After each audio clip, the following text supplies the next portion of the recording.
Bonjour, on va continuer le message qu'on avait commencé la première fois, qui était le New Age selon la Bible.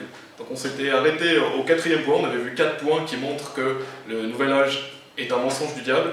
On avait vu, on avait commencé par voir qu'est-ce que le Nouvel Âge, donc une brève description du Nouvel Âge, ses origines, et on avait vu vraiment que les personnes qui étaient à l'origine du Nouvel Âge étaient des personnes qui étaient vraiment très mal intentionnées, qui étaient des personnes qui étaient lucifériennes.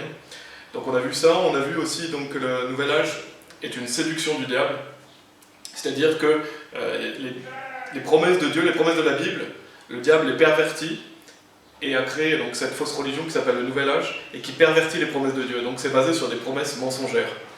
On avait vu par exemple, le premier point qu'on avait vu la semaine dernière, pour faire un bref résumé de ce qu'on avait vu, enfin c'était il y a un mois pardon, c'était le fait qu'on est pèlerin sur la terre.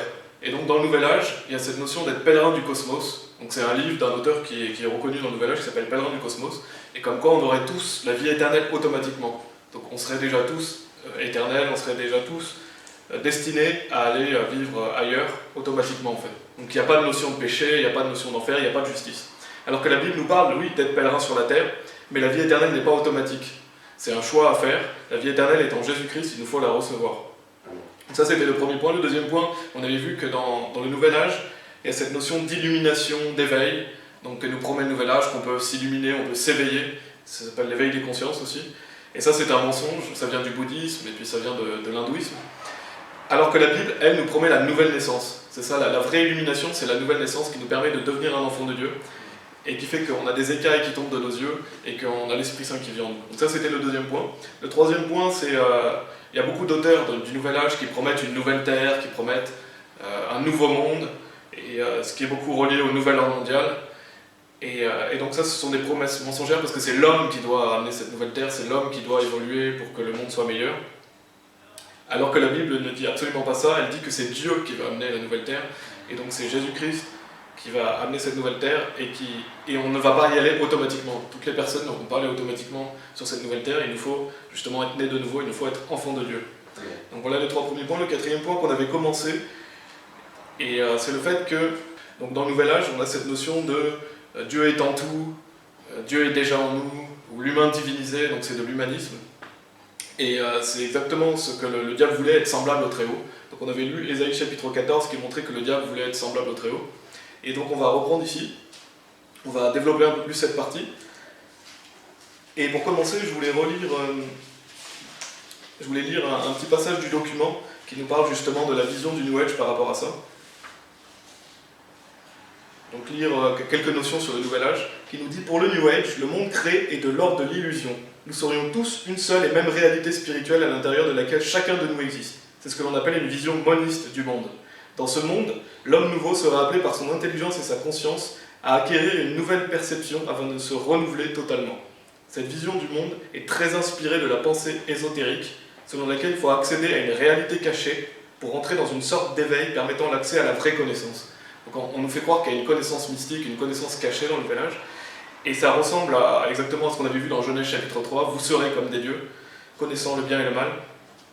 Dès lors, l'homme n'a plus besoin d'être sauvé, il est simplement appelé à se développer et accède petit à petit à cet état de conscience supérieure. L'homme est libéré de la culpabilité de faire le mal et n'a plus besoin de relations personnelles avec Dieu. Si pour nous chrétiens, la relation à Dieu est centrale et notre joie est de nous adresser à Jésus, au Père et au Saint-Esprit, pour les adeptes du New Age, il n'en est rien. D'une certaine façon, il n'y a plus d'autre, la transcendance n'est plus un autre, mais une énergie impersonnelle. Donc le New Age conduit en fait à un orgueil très simple, mais bien réel, un orgueil spirituel, qui fait dire à la personne qu'elle a tout en elle. Il y a dans le New Age une posture luciférienne presque diabolique. Donc c'est exactement ça. Dans le Nouvel Âge, tout est en nous, tout est déjà en nous, on doit exprimer, on appelle ça le soi supérieur, donc on est soi-même Dieu.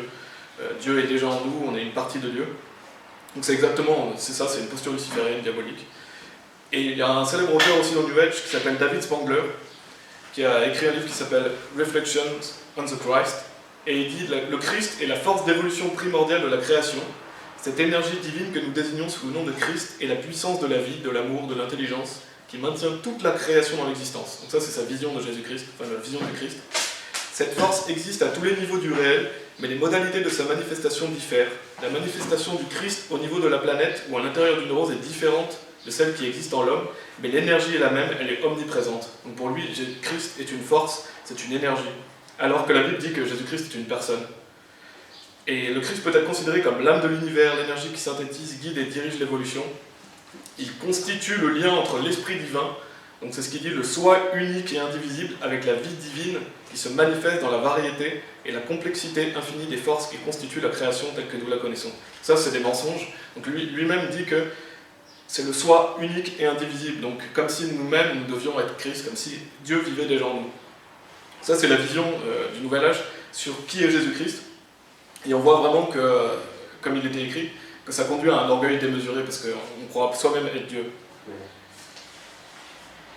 Donc voilà, c'était un texte à propos de ça, donc on va reprendre le sermon. On va voir justement qu'est-ce que dit la Bible par rapport à tout ça. Donc on avait vu dans Ésaïe chapitre 14 que le diable, Lucifer, voulait être semblable au Très-Haut.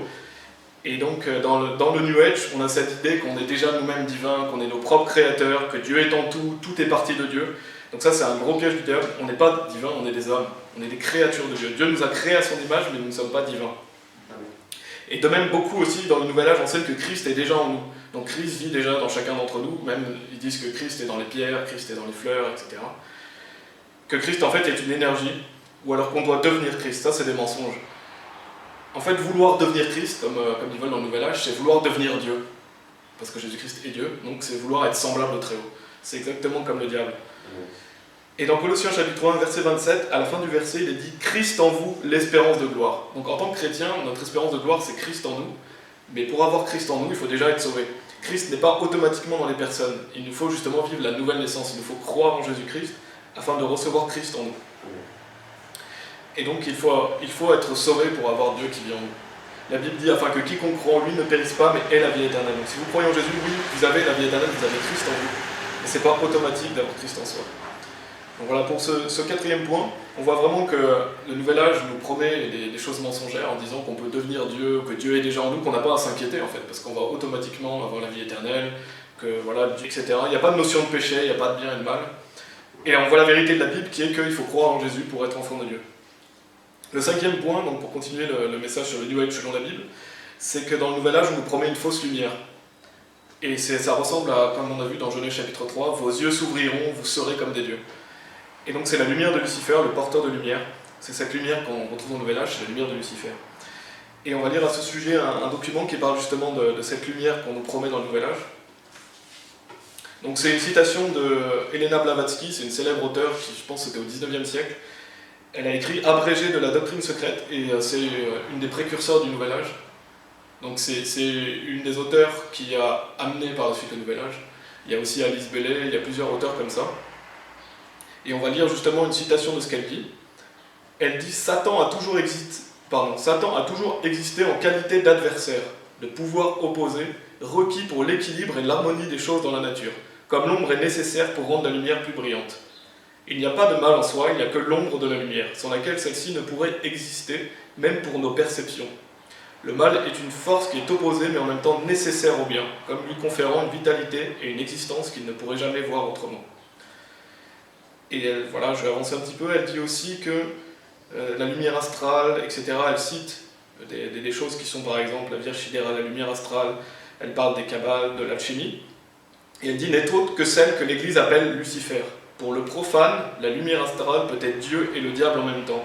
Lucifer, c'est la lumière divine et terrestre, le Saint-Esprit et Satan à la fois, car les effets manifestés des deux ne font qu'un. Donc en fait, ce qu'elle est en train de dire, c'est que Satan est Dieu, et que le Saint-Esprit et Satan, c'est la même chose, c'est la lumière divine. Donc en fait, elle appelle le mal bien, et elle appelle le bien mal. Donc elle pervertit complètement la Bible, et cette femme est bien sûr luciférienne. D'ailleurs, elle a écrit, elle est à l'origine d'une revue qui s'appelle Lucifer. Et c'est ça qu'il faut savoir si vous êtes dans le Nouvel Âge, c'est ces personnes-là qui ont initié ces mouvements-là. Et donc ça devrait vous faire réfléchir et fuir ça, parce que c'est diabolique, ça vient du diable. Et donc on voit cette notion de fausse lumière, bien sûr, il y a encore beaucoup de choses à dire, parce qu'on parle souvent de la lumière dans le Nouvel Âge, la lumière, ça revient souvent, mais c'est une fausse lumière. Et la vraie lumière, justement, c'est recevoir le Saint-Esprit. Elle nous promet la lumière de Lucifer, alors que la vraie lumière, c'est recevoir le Saint-Esprit. Et à ce sujet, donc on voit ces fausses promesses mensongères d'une fausse lumière dans le Nouvel Âge, et on va voir quelle est la vraie lumière de la Bible. Et pour commencer, on va voir ce que nous dit la Bible dans 2 Corinthiens chapitre 11, versets 14 et 15. 2 Corinthiens chapitre 11, versets 14 et 15, où la Bible dit « Et cela n'est pas étonnant, puisque Satan lui-même se déguise en ange de lumière. Il n'est donc pas étrange que ces ministres aussi se déguisent en ministres de justice, leur fin sera selon leurs œuvres.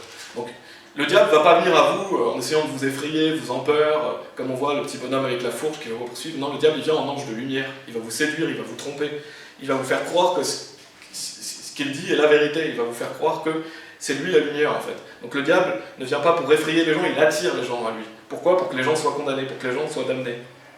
Donc la Bible nous montre, Satan lui-même se déguise en ange de lumière. Et on voit souvent, on va reparler peut-être de cette notion qu'il y a beaucoup, on parle beaucoup des anges dans le Nouvel Âge. Et il est dit aussi, il n'est donc pas étrange que ces ministres aussi se déguisent en ministres de justice. Et souvent dans le Nouvel Âge, quand vous rencontrez des personnes qui enseignent, qui écrivent des livres, ils se font souvent passer pour des bonnes personnes, on a l'impression qu'ils sont lumineux, on a l'impression que tout va bien avec eux, ils sont au-dessus des autres. Et c'est pas étonnant parce que les ministres du diable se déguisent aussi en ministres de justice, donc ils se font passer pour quelqu'un qu'ils ne sont pas. Et c'est la même chose avec les pharisiens paraissaient beaux au dehors, mais ils étaient pourris au dedans. Et les faux prophètes du Nouvel Âge sont pourris au dedans. Et souvent, c'est même des personnes qui sont gravement pourries.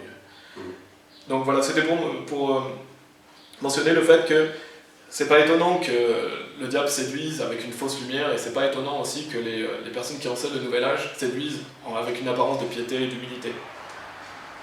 Et ce qui est grave dans le Nouvel Âge aussi, c'est qu'il n'y a plus de bien, il n'y a plus de mal. Et ça c'est grave, la Bible nous le dit que c'est grave, et c'est même pire parce qu'en plus, le bien est appelé mal et le mal est appelé bien. Et dans Ésaïe chapitre 5, verset 20, la Bible dit « Malheur à ceux qui appellent le mal bien et le bien mal, qui changent les ténèbres en lumière et la lumière en ténèbres, qui changent l'amertume en douceur et la douceur en amertume. » Donc la Bible est claire, si vous appelez le mal bien et le bien mal, malheur à vous. Et en plus, il y a des personnes qui changent les ténèbres en lumière et la lumière en ténèbres. Et c'est ça le Nouvel Âge. On appelle le bien mal et le mal bien. Il n'y a plus de péché, on fait ce qu'on veut. Tant que ça nous plaît, on peut le faire. Et ça, c'est extrêmement grave. Dans Proverbe chapitre 28, au verset 26, au début du verset, il est dit « Celui qui a confiance dans son propre cœur est un insensé. » Et c'est ça le Nouvel Âge. Les gens ont confiance dans leur propre cœur. Ils essaient de se fier à leur ressenti, à ce qu'ils aiment, à ce qu'ils veulent, etc. Et donc, il n'y a plus de notion de péché. Tout est bien. Tant qu'on aime, tout est bien. Et la Bible dit malheur, que les personnes qui font ça sont des insensés. Parce que si vous avez confiance dans votre propre cœur, vous êtes un insensé parce que le cœur est mauvais. Le cœur de l'homme est mauvais. Et donc la vraie lumière, elle n'est pas dans le Nouvel Âge, elle est dans la Bible. Et la vraie lumière, c'est Dieu. Dieu est saint et parfait et sans mal. C'est-à-dire que Dieu déteste le mal. Il n'y a pas comment on pourrait dire, il n'y a pas une harmonie entre le bien et le mal. Il n'y a pas, comme on peut voir aussi le yin et le yang, il y a du mal il y a toujours du mal dans le bien, il y a toujours du bien dans le mal, ça c'est faux, c'est un mensonge. En Dieu, il n'y a aucun mal. Et ça, la Bible le dit dans 1 Jean chapitre 1, verset 5. La nouvelle que nous avons apprise de lui et que nous vous annonçons, c'est que Dieu est lumière et qu'il n'y a point en lui de ténèbres. Donc il n'y a aucune ténèbre en Dieu, il n'y a aucun mal en Dieu. Et donc cette fausse lumière du Nouvel Âge est remplie de mal et on nous enseigne que le mal est nécessaire à l'équilibre des choses et qu'il faut expérimenter le mal. Et ça, c'est un mensonge. Dieu déteste le mal et Dieu va punir le péché. Donc, qu'est-ce qu'il nous faut recevoir ? Il nous faut recevoir la vraie lumière qui est le Saint-Esprit. Le Nouvel Âge vous promet cette lumière diabolique, cette lumière de Lucifer, cette fausse lumière, alors que la Bible promet le Saint-Esprit à ceux qui croient en Jésus-Christ. Donc ça, c'était le 5e point. On voit la fausse promesse du Nouvel Âge par rapport à la vraie promesse de la Bible. Pour faire un résumé de ce qu'on a vu, qu'est-ce qu'on peut en tirer ? C'est que le diable imite Dieu. Le diable ne fait que imiter. Il copie la vérité de Dieu et il la pervertit pour que les gens soient condamnés. Donc par exemple, il utilise cette notion de pèlerin, il utilise cette notion du fait que les gens, certaines personnes se sentent étrangers sur cette terre, et il l'utilise pour amener les gens dans le Nouvel Âge. Il utilise aussi cette notion de nouvelle terre pour promettre une fausse nouvelle terre aux gens. Il utilise cette notion d'illumination alors que c'est la nouvelle naissance dans la Bible, etc. Donc on voit que le diable copie Dieu.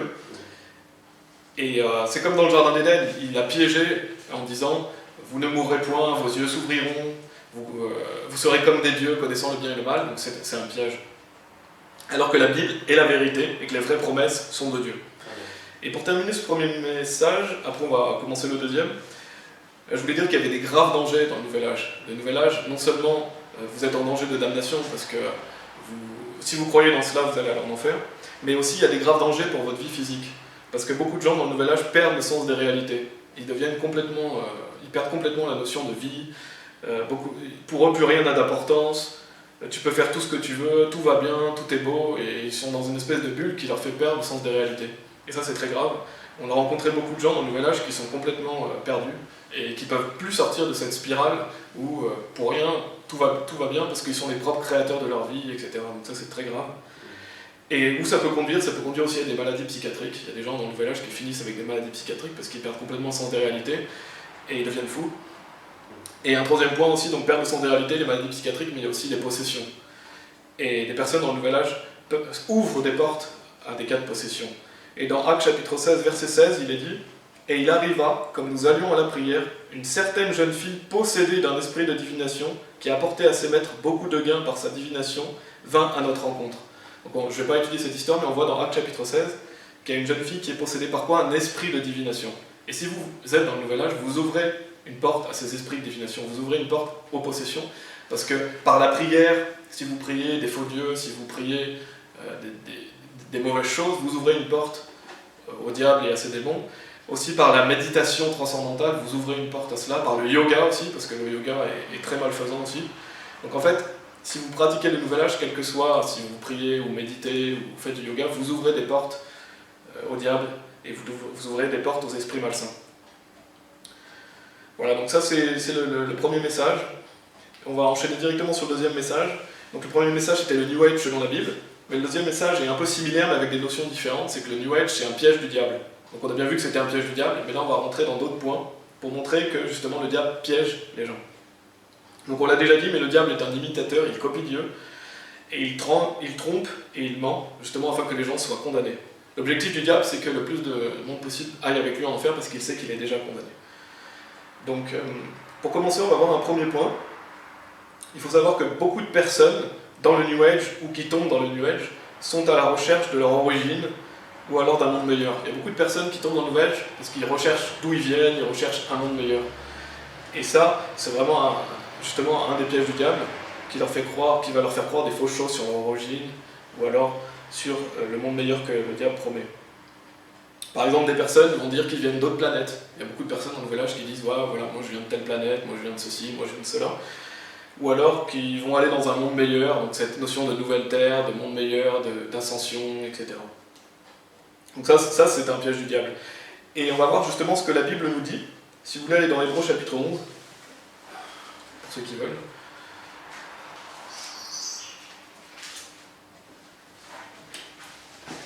Parce que la Bible parle d'une cité céleste. Donc rechercher un monde meilleur, c'est pas mauvais, c'est une bonne chose. Et rechercher un monde meilleur, rechercher notre origine, c'est pas une vraie chose. Et Dieu dit qu'il a mis la pensée de l'éternité dans nos cœurs, donc les humains ont ces pensées de où est-ce que je viens, pourquoi je suis ici, où est-ce que je vais aller. Et le Nouvel Âge, le diable ce qu'il fait c'est qu'il attrape des gens et il les amène dans ses perversions. Et bien sûr, quelqu'un qui recherche la vérité va la trouver, parce que la Bible dit que celui qui cherche trouve. Donc il n'y a pas d'excuse pour les gens qui tombent dans le Nouvel Âge. Et surtout pour les gens qui y restent. C'est pas la notion du fait oh, les pauvres personnes elles sont tombées dans ce piège. Non, les personnes si elles veulent la vérité elles vont l'avoir. Mais c'est dans le sens où on pointe du doigt justement le piège du diable et qu'est-ce que dit la Bible à côté pour que les gens qui sont dans le Nouvel Âge et qui recherchent la vérité puissent connaître la vérité en fait. Et donc le premier point donc, c'est le fait que Dieu nous parle d'une cité céleste. Donc c'est un monde meilleur. Et vouloir cette cité céleste, c'est vraiment bien. Il faut vouloir un monde meilleur, il faut vouloir cette cité céleste, il faut vouloir la justice. C'est Dieu qui nous la promet. Et dans le Nouvel Âge, c'est perverti. Donc dans Hébreux chapitre 11, au verset 1, la Bible nous dit « Or la foi est une ferme assurance des choses qu'on espère, une démonstration de celles qu'on ne voit pas. » Et par rapport à la première partie du verset, je voulais souligner le fait que la foi, c'est une ferme assurance des choses qu'on espère. Donc quand on a foi en quelque chose, c'est qu'on a une ferme assurance dans quelque chose qu'on espère. Et dans le Nouvel Âge, par exemple, il y a des personnes qui ont foi dans le fait qu'ils viennent d'une autre planète. Donc ils ont cette assurance en eux-mêmes d'espérer aller sur cette autre planète après. Donc les gens dans le Nouvel Âge ont une foi, mais ils ont une foi dans un mensonge. En fait, comme les athées par exemple croient dans des mensonges, mais ils croient en quelque chose. Parce que les athées, souvent ils disent « moi je crois en rien ». Déjà rien que le fait de croire en rien, ça veut dire qu'ils croient en quelque chose. Donc en fait, dans les fausses religions, tout le monde croit en quelque chose. Et n'importe quel être humain croit en quelque chose. Il y en a qui croient qu'ils ne sont rien, donc ça veut dire qu'ils croient en quelque chose. Tout le monde croit en quelque chose. Et c'est pour donc définir cette notion de foi. Et donc nous, en tant que chrétiens, on a foi dans le fait qu'il y a une cité céleste, donc que Dieu nous prépare un monde meilleur. Et dans Hébreux chapitre 11, on va lire des versets 13 à 16. Hébreux chapitre 11, des versets 13 à 16, parce que ça nous parle ça nous parle de cette cité céleste.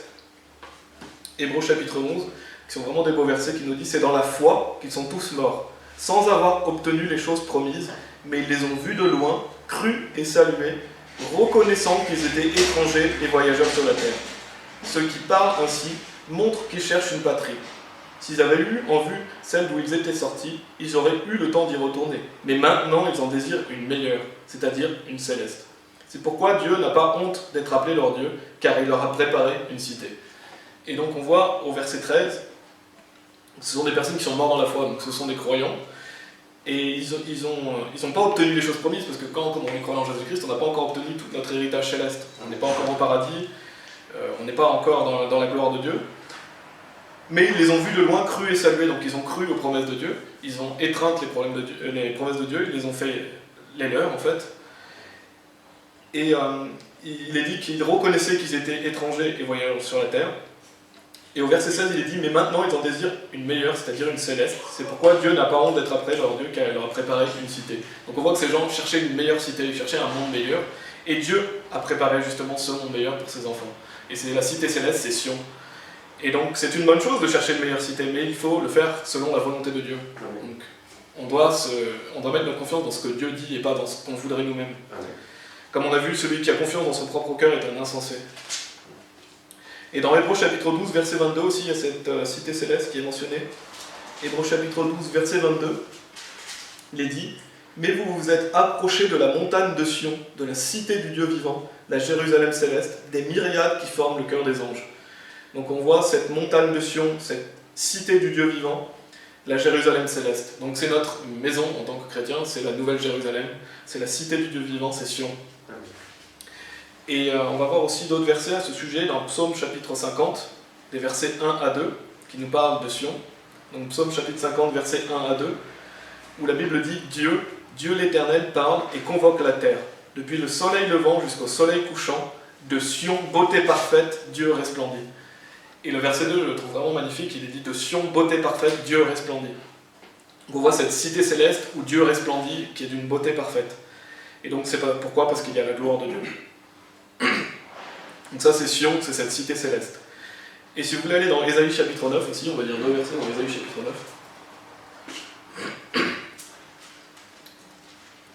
Là on est dans le premier point, le fait que dans le Nouvel Âge on promet un monde meilleur qui est mensonger, alors que dans la Bible on nous promet cette cité céleste, ce monde merveilleux où il y a la gloire de Dieu.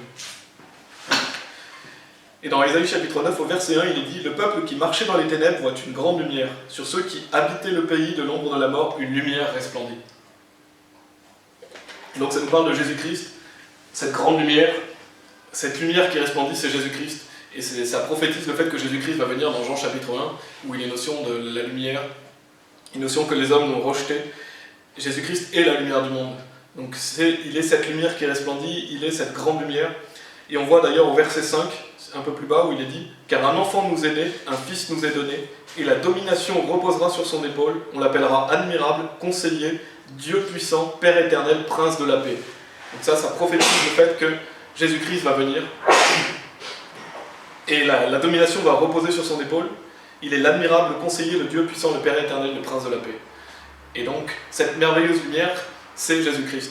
Et on avait vu dessus en beauté parfaite, Dieu resplendit. Mais cette lumière qui resplendit, c'est Dieu, et c'est Jésus-Christ.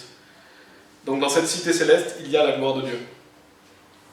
Et donc Dieu a préparé une cité pour ses enfants, et cette cité est d'une beauté parfaite, mais il vous faut prendre part à cette cité. Pour prendre part à cette cité, c'est pas automatique. Comme on a dit, il faut croire en Jésus-Christ, il faut être un enfant de Dieu. Et dans Ésaïe chapitre 9, au verset 5, à la fin du verset, on avait vu, il est dit « Prince de la paix ». Et qui est le prince de la paix ? C'est Jésus-Christ, bien sûr. Il est dit car un enfant nous est né, et c'est lui le prince de la paix. Et donc ça me mène à mon deuxième point, qui est que dans le Nouvel Âge, on nous promet une fausse paix. Souvent dans le Nouvel Âge, on dit la paix, la paix, la paix. Même dans le bouddhisme, on dit voilà, il faut méditer pour être en paix, il faut arriver à cet état de paix intérieure, cet état de paix. Et c'est un piège du diable. Le diable promet une fausse paix, ce qu'on appelle la paix du monde. Et cette fausse méditation qu'on fait dans le Nouvel Âge, qui est centrée sur soi, c'est pas la vraie méditation. On va justement définir ce que c'est que la méditation, parce que la Bible nous parle du mot méditer. Et dans Wikipédia, il est dit, au sujet de la méditation, il est dit « Cette pratique peut chercher à produire une paix intérieure ». Donc on voit que la pratique de la méditation, c'est fait pour provoquer une paix intérieure. Et donc c'est une paix charnelle, c'est une paix du monde. Dans Jean chapitre 14, Jésus nous parle justement de cette notion de paix. Jean chapitre 14, au verset 27, il est dit « Je vous laisse la paix, je vous donne ma paix. Je ne vous donne pas comme le monde donne, que votre cœur ne se trouble point et ne s'alarme point. » Donc qu'est-ce que dit Jésus? Il dit je vous laisse la paix, je vous donne ma paix, mais pas la paix du monde. Comme il est dit après, je ne vous donne pas comme le monde donne.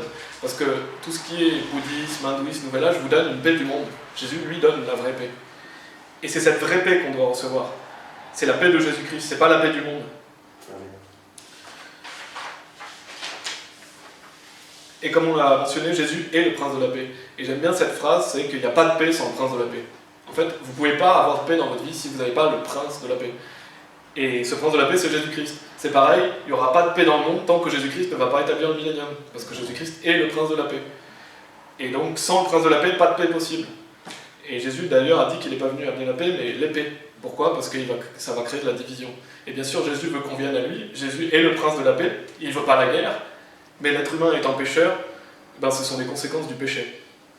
Et dans Romains chapitre 5, verset 1, qui est un verset clair sur le salut, la Bible dit « Étant donc justifiés par la foi, nous avons la paix avec Dieu par notre Seigneur Jésus-Christ. » Donc pour avoir la paix avec Dieu, il faut être justifié par la foi, il faut croire en Jésus-Christ. Si vous ne croyez pas en Jésus-Christ, toutes les paix que vous recherchez ne sont pas des vraies paix, ce sont des paix du monde. Et dans le Nouvel Âge, justement, par la méditation, par le yoga, par toutes ces pratiques, on vous promet la paix, mais ce n'est pas la vraie paix. Il vous faut être en paix avec Dieu, parce que si vous n'êtes pas en paix avec Dieu, vous irez en enfer, vous serez punis pour vos péchés. Et là, la Bible est claire, comment on est justifié par la foi. Il n'est pas dit par les œuvres, il n'est pas dit par notre comportement, il est dit par la foi. Donc c'est seulement en croyant en Jésus-Christ. Donc voilà le deuxième point. Et on va rebondir pour faire un troisième point sur cette notion de méditation. Donc j'ai mentionné ce que c'est que la méditation. Et sur Wikipédia encore, il y a une définition de la méditation où il est dit « Le terme méditation désigne une pratique mentale qui consiste généralement à une attention portée sur un certain objet au niveau de la pensée, des émotions, du corps. Dans une approche spirituelle, elle peut être un exercice, voire une voie de réalisation de soi et d'éveil. » Donc ce que dit Wikipédia, c'est que par la méditation, on a une réalisation de soi, une réalisation d'éveil. Donc en fait, c'est toujours centré sur soi. C'est comme si nous-mêmes, nous devions être Dieu, comme si on devait se réaliser soi-même. Et on l'a mentionné tout à l'heure, pour Proverbe chapitre 28, verset 26, mais là je vais donner tout le verset au complet, où il est dit « Celui qui a confiance dans son propre cœur est un insensé, mais celui qui marche dans la sagesse sera sauvé. » Donc encore une fois, on voit que si vous vous confiez dans votre cœur par la méditation, en cherchant en vous-même, vous êtes un insensé, vous êtes fou. Parce que la Bible dit d'ailleurs dans Jérémie chapitre 17, verset 9, « Le cœur est tortueux par-dessus tout, et il est méchant, qui peut le connaître ?» Donc le cœur de l'homme est mauvais, il ne faut pas se fier à son cœur, il faut se fier à Dieu. Et dans cette méditation bouddhiste, en fait, c'est toujours le soi, moi, c'est toujours moi en fait. On est toujours centré sur soi, dans l'hindouisme, le New Age, c'est toujours moi. Au lieu de regarder à Dieu, on regarde à soi-même. Et bien sûr, le New Age, je parle souvent du bouddhisme et de l'hindouisme, parce que le New Age est en grande partie tiré de la philosophie bouddhiste, hindouiste. Et beaucoup de notions du Nouvel Âge se retrouvent dans ces fausses religions. Et le monde dit que c'est de la sagesse, parce que si vous demandez au monde de la sagesse, beaucoup de gens vont vous citer Bouddha par exemple. Bouddha, il est sage, le bouddhisme c'est de la sagesse, ceux qui pratiquent le bouddhisme c'est des sages, ils sont passés pour des sages. Et la vérité est complètement l'inverse, c'est de la folie. Et d'ailleurs le Bouddha est caractérisé selon nous par sa profonde sagesse, et il est dit que la sagesse est au cœur du bouddhisme. Donc souvent si vous tapez bouddhisme, sagesse, ça va souvent ensemble, bouddhisme, sagesse, Bouddha était sage. Et ça c'est un mensonge. Comme on a dit, celui qui a confiance dans son propre cœur est un insensé, mais celui qui marche dans la sagesse sera sauvé. Donc qu'est-ce qu'on voit dans ce verset, justement, c'est intéressant à souligner, c'est qu'il est dit que si vous avez confiance dans votre cœur, vous êtes un fou, et il y a un mais, donc ça veut dire que c'est l'opposé, mais celui qui marche dans la sagesse. Donc le bouddhisme c'est l'inverse de la sagesse. Dans le monde on nous dit que le bouddhisme c'est la sagesse, mais c'est l'inverse, parce que dans le bouddhisme on dit de se confier en soi, alors que la Bible dit celui qui marche dans la sagesse sera sauvé. Donc c'est l'inverse de marcher dans la sagesse, le bouddhisme. Le Nouvel Âge aussi. La sagesse c'est tout autre, la sagesse elle est dans la Bible. Et donc le bouddhisme en fait c'est pas de la sagesse, c'est de la folie. Et le Nouvel Âge c'est pas de la sagesse, c'est de la folie. Et comme on a dit, le cœur est tortueux par-dessus tout, et il est méchant, qui peut le connaître? Donc se confier en soi c'est de la folie, parce que le cœur de l'homme est mauvais. Et donc ça c'est la méditation, donc cette notion de méditation, on va essayer de chercher en soi, on se centre sur soi, qui est un piège du diable. La vraie méditation dans la Bible, justement, qu'est-ce que c'est?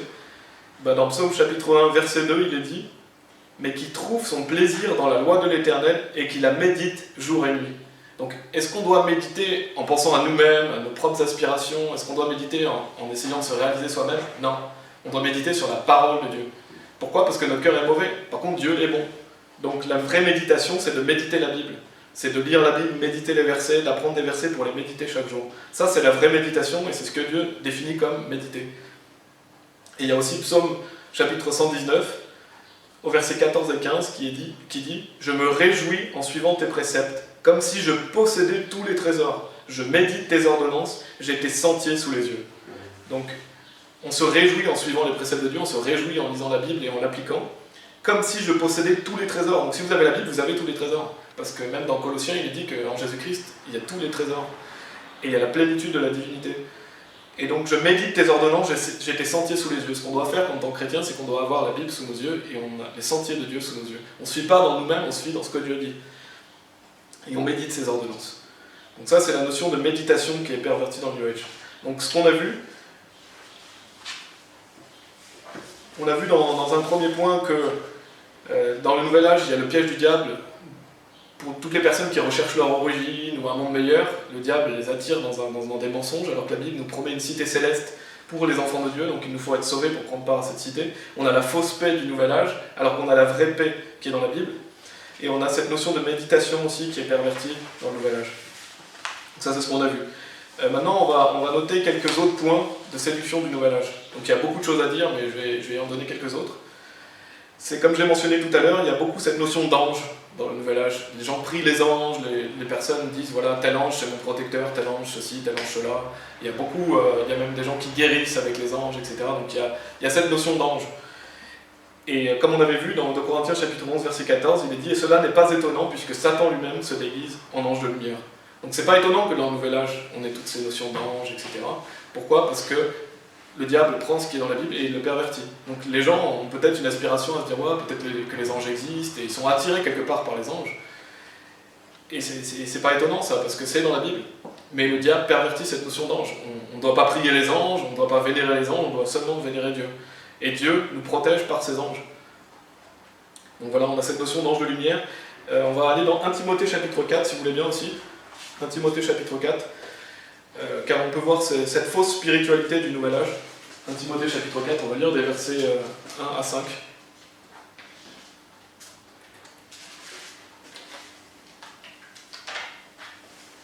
« 1 Timothée chapitre 4, versets 1 à 5, il est dit « Mais l'Esprit dit expressément que dans les derniers temps, donc les derniers temps, c'est les jours que nous vivons, les temps de la fin, quelques-uns abandonneront la foi pour s'attacher à des esprits séducteurs et à des doctrines de démons, par l'hypocrisie de faux docteurs portant la marque de la flétrissure dans leur propre conscience, prescrivant de ne pas se marier et de s'abstenir d'aliments que Dieu a créés, pour qu'ils soient pris avec action de grâce par ceux qui sont fidèles et qui ont connu la vérité. Car tout ce que Dieu a créé est bon, et rien ne doit être rejeté, pourvu qu'on le prenne avec action de grâce, parce que tout est sanctifié par la parole de Dieu et par la prière. » Donc on voit que dans les derniers temps, il y aura des gens vont abandonner la foi, donc les gens vont se détourner de la Bible pour s'attacher à des esprits séducteurs et à des doctrines de démons. Et le Nouvel Âge est une doctrine de démons. Elle est guidée par des esprits séducteurs. Et ce que je veux souligner aussi dans ce verset, dans ce point, c'est qu'il est dit qu'il y a des gens qui prescrivent de s'abstenir d'aliments que Dieu a créés. Et il y a une grande mouvance dans le Nouvel Âge, c'est le véganisme. C'est le fait d'être végétarien, d'être vegan, et de prôner que les hommes devraient être végétariens, que les animaux sont à l'égal de l'homme, etc. Et qu'est-ce que dit la Bible à propos du véganisme? Une doctrine de démon. Donc Dieu est clair, le véganisme est une doctrine de démon. Les gens qui essayent d'imposer le fait qu'on doit être vegan, qu'on doit être végétarien, ils imposent une doctrine de démon sur les autres. La Bible est claire, il est dit « Car tout ce que Dieu a créé est bon, et rien ne doit être rejeté. » Donc on n'a pas le droit de juger quelqu'un sur ce qu'il mange. Et imposer le véganisme, c'est imposer une doctrine de démon. Et on a vraiment cette notion de véganisme qui prend une ampleur considérable dans le Nouvel Âge, mais aussi dans le monde entier, où on dit que l'homme et l'animal sont égaux. Et ça, c'est un mensonge. Et